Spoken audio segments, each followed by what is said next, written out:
it's going to be really interesting to see, which team comes out with the title, but it won't be the Celtics as they go down in round two to the New York Knicks. And one of the biggest stories that came out of that was Jayson Tatum going down with an Achilles injury in Game 4, and this is going to be a very interesting offseason for Boston, because what this could mean for the group is that the team could be vastly different the next time Tatum steps out on the court. He's going to be with a very different crew than he came off the court in Game 4 with.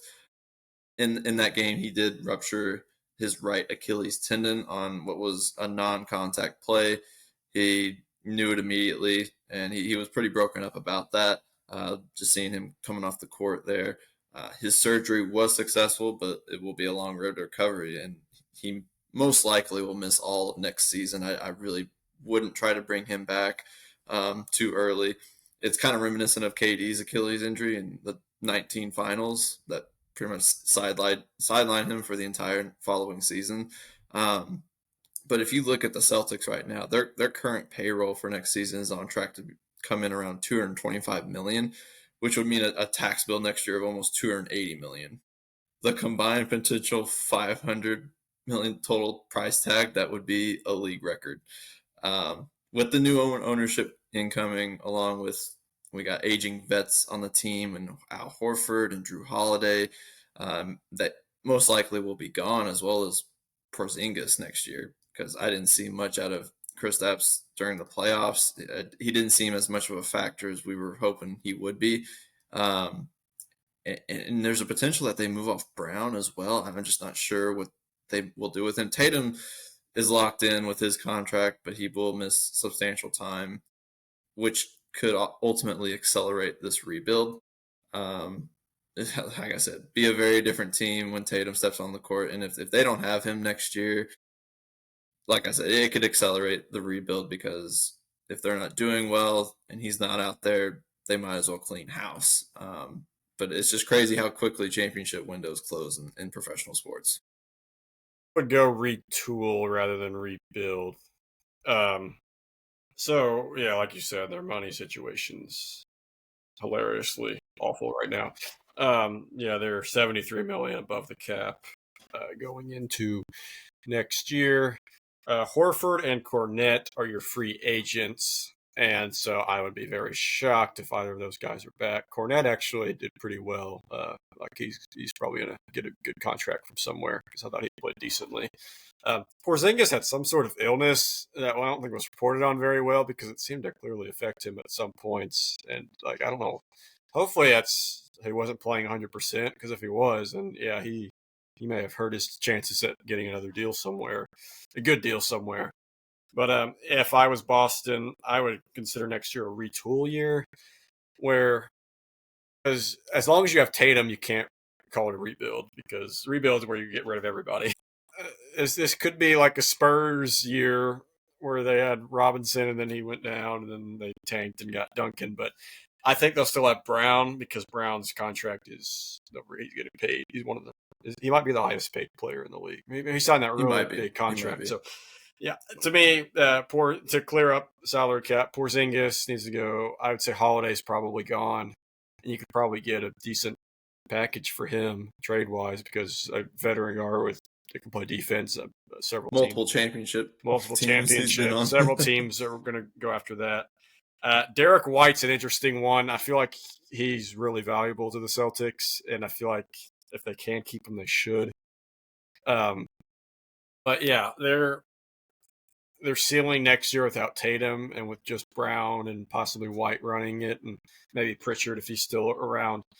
It's like a lower seed playoff team, which I don't know if that's what the Celtics want to do.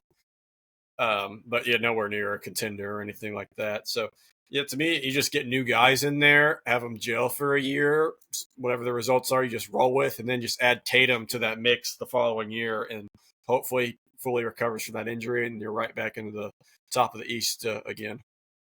I wonder if they'll change up their philosophy, if Missoula will try to do some different things, because we talked about it before with the 3-point shooting that was just horrendous in a couple of those games that really put them behind the eight ball. That could almost be like next year could just fully be an experimental year. Right. Get new guys, drum the other, try new things. Because you're not, like I said, you're not going to contend for a title, but you still got guys. And this should be it will be your supporting cast when your best player comes back. Yeah, just roll with it. Try new things, see what works, see what doesn't work, and hopefully in 2 years you're hoisting the trophy again. Well, let's talk about the teams that did move on. We got the Knicks and Pacers. Let's stay in the Eastern Conference. This Knicks team, man, they've been a bit of a team of destiny. They've outworked both of their opponents up to this point, but now they're going to be going up against maybe the deepest team next to OKC in this playoff. I mean, the Pacers can go 3, 4, 5 deep on their bench, and it's pretty interesting to look at this matchup because the Knicks have multiple guys who are averaging over 40 minutes a game. It's going to be pretty taxing, and the Pacers don't have anyone on their roster averaging more than 35 minutes per game. I just the Knicks have done great, and they've defied the odds. All the guys who betting against them, they've been able to prove wrong. Do the Pacers finally make it to the finals, or is it going to be the next year? I mean, this is a fascinating series to me because this is a series where you really are worried about Towns and who he's going to guard and how the Pacers are going to be able to exploit that. Though the Knicks have been a much better offensive team this year, and that's exactly why they got Towns. So it's kind of that give and take of what you want. But you where? Let me just ask you, where do you see this series going? So yeah, Miles Turner's going to have a huge series for the Pacers, exploiting Towns. Obviously, they do have Mitchell Robinson, who doesn't really provide much offense, but he's a big guy who can play defense and rebound. So yeah, it'll be interesting to see how much playing time that he splits with Towns or uh, Bridges, whoever is playing big. So obviously, these two teams met last year in the postseason. The Knicks especially, are much healthier than last year, and I would say both teams are a lot better than last year as well. People are saying, "Oh yeah, the Pacers only won because the Knicks were injured," and so of course the Knicks are going to win this series because the Knicks aren't injured anymore.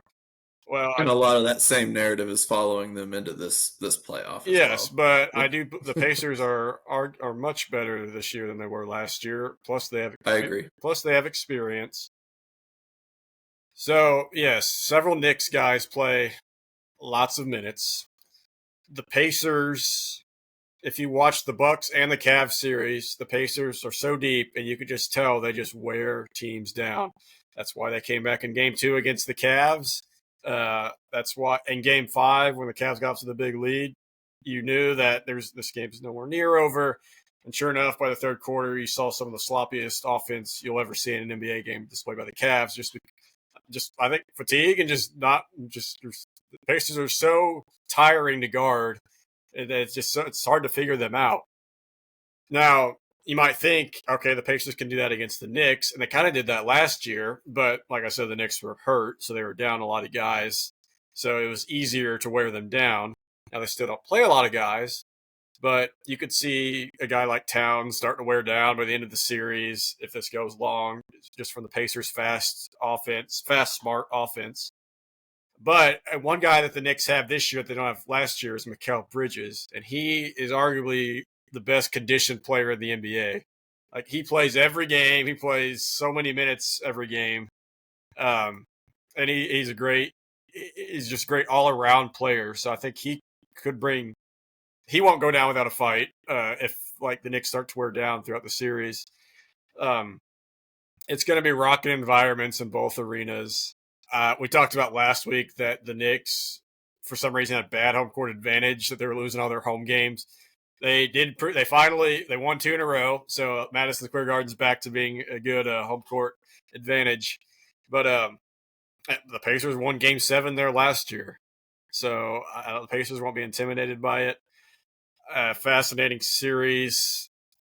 If I have to go one way, I mean, I doubted the Pacers against the Bucks a few weeks ago, but I did say the winner of that series would beat the Cavs, so I did call that.